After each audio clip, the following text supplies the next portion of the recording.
ലോകഭൂപടത്തിൽ തന്ത്രപരമായ സ്ഥാനവും സാമ്പത്തിക പ്രാധാന്യം കൊണ്ട് എക്കാലവും അന്താരാഷ്ട്ര ശ്രദ്ധയാകർഷിച്ച ഒരു സമുദ്രമേഖലയാണ് ഹോർമുസ് കടലിടുക്ക്.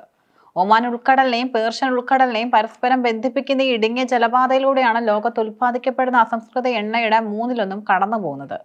ഈ സാഹചര്യത്തിലാണ് ഹോർമുസ് കടലിടുക്കിലൂടെ സഞ്ചരിക്കുന്ന അന്താരാഷ്ട്ര കപ്പലുകൾക്ക് സ്ഥിരമായ ടോൾ അല്ലെങ്കിൽ ട്രാൻസിറ്റ് ചാർജ് ഏർപ്പെടുത്താൻ ഒമാനും ഇറാനും സംയുക്തമായി ആലോചിക്കുന്ന വാർത്തകൾ പുറത്തു വരുന്നത്. ഈ നീക്കം കേവലം ഒരു പ്രാദേശിക നികുതി പരിഷ്കാരമല്ല, മറിച്ച് ആഗോള സമ്പദ് വ്യവസ്ഥയും ഊർജ്ജ സുരക്ഷയും അന്താരാഷ്ട്ര സമുദ്ര നിയമങ്ങളെയും മാറ്റിമറിക്കാൻ പോകുന്ന ഒരു ഭൗമരാഷ്ട്രീയ ഭൂകമ്പത്തിന്റെ തുടക്കമാണ്. ഭൂമിശാസ്ത്രപരമായി നോക്കിയാൽ വടക്കിറാനും തെക്ക് ഒമാനും അതിരിടുന്ന പാതയാണിത്. ഏറ്റവും ഇടുങ്ങിയ ഭാഗത്ത് ഇതിന് ഏകദേശം 33 കിലോമീറ്റർ മാത്രമാണ് വീതിയുള്ളത്. ഇതിൽ കപ്പലുകൾക്ക് സുരക്ഷിതമായി സഞ്ചരിക്കാൻ സാധിക്കുന്ന പാതയ്ക്ക് വെറും 3 കിലോമീറ്റർ വീതി മാത്രമാണുള്ളത്. Saudi Arabia, United Arab Emirates, Iraq, Kuwait, Qatar തുടങ്ങിയ വൻകിട ഗൾഫ് രാജ്യങ്ങളിൽ നിന്നുള്ള എണ്ണക്കപ്പലുകൾക്ക് ലോക വിപണിയിലേക്ക് പ്രവേശിക്കാനുള്ള ഏക വഴി ഇതാണ്. ലോകത്തിലെ ഏറ്റവും വലിയ ദ്രവീകൃത പ്രകൃതിവാതക കയറ്റുമതിക്കാരായ ഖത്തറിന്റെ പ്രധാന പാതയും ഇതുതന്നെയാണ്.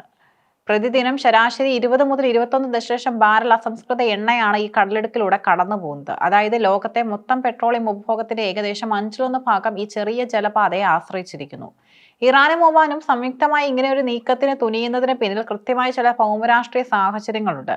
കഴിഞ്ഞ കുറേ വർഷങ്ങളായി ഇറാനും പാശ്ചാത്യ ശക്തികളും തമ്മിലുള്ള നിഴൽ യുദ്ധങ്ങളും പ്രധാന വേദിയായി ഹോർമുസ് മാറിയിട്ടുണ്ട്.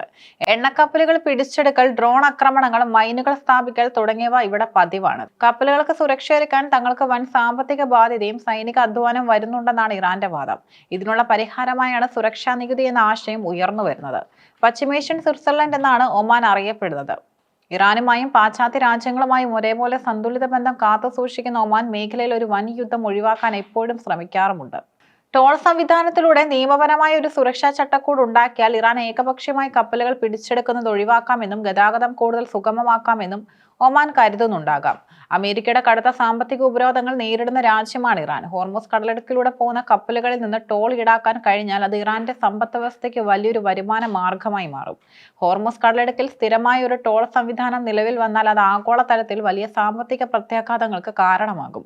കപ്പൽ കമ്പനികൾക്ക് അധികമായി നൽകേണ്ടി വരുന്ന ട്രാൻസിറ്റ് ചാർജ് ചരക്കു നീക്കത്തിന്റെ ചെലവ് ഗണ്യമായി വർദ്ധിപ്പിക്കും. ഇൻഷുറൻസ് തുകകൾ ഇതോടൊപ്പം ഉയരുകയും ചെയ്യും. ഇത് ആഗോള വിപണിയിൽ എണ്ണവില ക്രമാതീതമായി ഉയരാൻ കാരണമാകും. എണ്ണവില കൂടുന്നത് ലോകമെമ്പാടും നിത്യോപയോഗ സാധനങ്ങളുടെ വിലക്കയറ്റത്തിലും കടുത്ത പണപ്പെരുപ്പത്തിലേക്കും നയിക്കും. ഹോർമുസ് കടലിടുക്കിലൂടെ പോകുന്ന എണ്ണയുടെ 75% പോകുന്നത് ഏഷ്യൻ വിപണികളിലേക്കാണ്. തങ്ങളുടെ എണ്ണ ആവശ്യകതയുടെ 80% ഇറക്കുമതി ചെയ്യുന്ന ഇന്ത്യയെ ഈ നീക്കം ഗുരുതരമായി ബാധിക്കും. ഇന്ധനവില വർദ്ധിക്കുന്നത് രാജ്യത്തെ ഗതാഗത ചെലവ് കൂട്ടുകയും എല്ലാ മേഖലയിലും വിലക്കയറ്റത്തിന് കാരണമാവുകയും ചെയ്യും. ഇത് രൂപയുടെ മൂല്യത്തെയും ബാധിക്കാം. ചൈന, ജപ്പാൻ, ദക്ഷിണ കൊറിയ എന്നിങ്ങനെ വൻകിട വ്യവസായ രാജ്യങ്ങളായ ഇവരുടെ ഊർജ്ജ ഇറക്കുമതിയുടെ പ്രധാന പങ്കും ഈ പാത വഴിയാണ്. ഉൽപാദന ചെലവ് കൂടുന്നത് ഇവരുടെ ആഗോള വ്യാപാരത്തെ പ്രതികൂലമായി ബാധിക്കും. ഈ നീക്കത്തിനെതിരെ ഏറ്റവും ശക്തമായി രംഗത്ത് വന്നിരിക്കുന്നത് അമേരിക്കയാണ്. അന്താരാഷ്ട്ര സമുദ്ര നിയമങ്ങളുടെ ലംഘനമാണിതെന്നാണ് പാശ്ചാത്യ രാജ്യങ്ങളുടെ വാദം.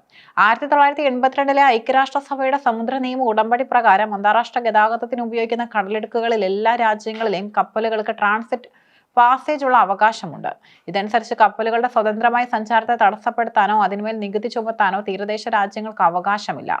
American state secretary Marco Rubio ഈ നീക്കത്തെ നിയമവിരുദ്ധവും ലോകവ്യാപാരത്തിന് ഭീഷണിയുമാണെന്നുമാണ് വിശേഷിപ്പിച്ചത്. അത് ഈ നിയമത്തിന്റെ പശ്ചാത്തലത്തിലാണ്. എന്നാൽ ഇറാൻ ഉടമ്പടി പൂർണ്ണമായും അംഗീകരിച്ചിട്ടില്ലാത്ത രാജ്യമാണ്. തങ്ങളുടെ പരമാധികാര പരിധിയിൽ വരുന്ന പ്രാദേശിക ജലാതിർത്തിയിലൂടെയാണ് കപ്പലുകൾ കടന്നു പോകുന്നതെന്നും അതിനാൽ സുരക്ഷ ഉറപ്പാക്കുന്നതിന് നികുതി ഈടാക്കാൻ തങ്ങൾക്ക് അവകാശമുണ്ടെന്നുമാണ് ഇറാന്റെ നിലപാട്. ഈ ടോൾ സംവിധാനം യാഥാർത്ഥ്യമായാൽ പശ്ചിമേഷ്യയിലെ ആഗോളതലത്തിലെ ഭൗമരാഷ്ട്രീയ സമവാക്യങ്ങൾ മാറ്റിമറിക്കപ്പെടും. ലോകത്തെ ഏറ്റവും വലിയ സാമ്പത്തിക ശക്തിയായ അമേരിക്കയുടെ ഉപരോധങ്ങളെ മറികടന്ന് ലോക വ്യാപാരത്തിന്റെ നാഡീഞരമ്പുകളിൽ ഒന്നിന്റെ നിയന്ത്രണം ഏറ്റെടുക്കാൻ ഇന്ന് ഇറാൻ ഇതിലൂടെ സാധിക്കും. പാശ്ചാത്യ രാജ്യങ്ങൾ ചർച്ചകൾ നടത്തുമ്പോൾ ഇറാന് മേൽക്കൈ നേടാൻ ഇത് സഹായിക്കും. സൗദി അറേബ്യ, UAE തുടങ്ങിയ രാജ്യങ്ങൾക്ക് തങ്ങളുടെ എണ്ണ വിപണിയിലെത്തിക്കാൻ ഇറാന്റെ അനുമതിയും ടോളും ആവശ്യമായി വരുന്നത് അവരുടെ പ്രാദേശിക മേധാവിത്വത്തിന് കടുത്ത വെല്ലുവിളിയാകും. ഇത് ഗൾഫ് മേഖലയിലെ പുതിയ ചേരിതിരിവുകൾക്കും കാരണമായേക്കാം. ഇന്ത്യയെ സംബന്ധിച്ചിടത്തോളം ഈ വിഷയം അതീവ സങ്കീർണമാണ്. ഇറാനുമായും ഒമാനുമായും ഇന്ത്യക്ക് അടുത്ത സൗഹൃദമുണ്ട്. അതേസമയം ഗൾഫ് രാജ്യങ്ങളുമായും അമേരിക്കയുമായുള്ള ബന്ധം ഇന്ത്യക്ക് തള്ളിക്കളയാനാവില്ല. ഏതെങ്കിലും ഒരു പക്ഷം ചേരാതെ അന്താരാഷ്ട്ര കപ്പൽ ഗതാഗതത്തിന്റെ സ്വാതന്ത്ര്യം നിലനിർത്താനും അതേസമയം പ്രാദേശിക സുരക്ഷ ഉറപ്പാക്കാനുമുള്ള ചർച്ചകളിൽ ഇന്ത്യ മധ്യസ്ഥത വഹിക്കേണ്ടി വരും. ഹോർമുസ് കടലിടുക്കിനെ ആശ്രയിക്കുന്നത് കുറയ്ക്കാൻ ഇന്ത്യ മറ്റു പദ്ധതികൾ വേഗത്തിലാക്കേണ്ടതുണ്ട്. ഉദാഹരണത്തിന് ഇറാനിലെ ചബഹർ തുറമുഖം വഴിയുള്ള അന്താരാഷ്ട്ര വടക്ക് തെക്ക് ഗതാഗത ഇടനാഴി വികസിപ്പിക്കുന്നത് ഇന്ത്യക്ക് ഗുണം ചെയ്യും.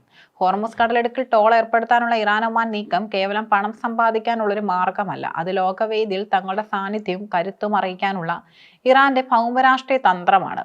എന്നാൽ ഇത് ആഗോള എണ്ണ വിപണിയിൽ ഉണ്ടാക്കാവുന്ന ആഘാതം ചെറുതല്ല. ഇതിനോടകം തന്നെ വിവിധ യുദ്ധങ്ങളാൽ പ്രതിസന്ധിയിലായ അന്താരാഷ്ട്ര സാമ്പത്തിക രംഗത്തെ കൂടുതൽ കലുഷിതമാക്കാൻ ഈ നീക്കം കാരണമായേക്കാം. അന്താരാഷ്ട്ര നിയമങ്ങളും വിപണിയുടെ ആവശ്യങ്ങളും മുൻനിർത്തി നയതന്ത്ര ചർച്ചകളിലൂടെ മാത്രമേ ഈ വിഷയത്തിൽ ശാശ്വതമായ ഒരു പരിഹാരം കണ്ടെത്താൻ കഴിയുകയുള്ളൂ. വരും ദിവസങ്ങളിൽ ലോകശക്തികൾ ഈ നീക്കത്തെ എങ്ങനെ നേരിടുമെന്നതിനെ ആശ്രയിച്ചിരിക്കും ആഗോള വ്യാപാരത്തിന്റെ ഭാവി.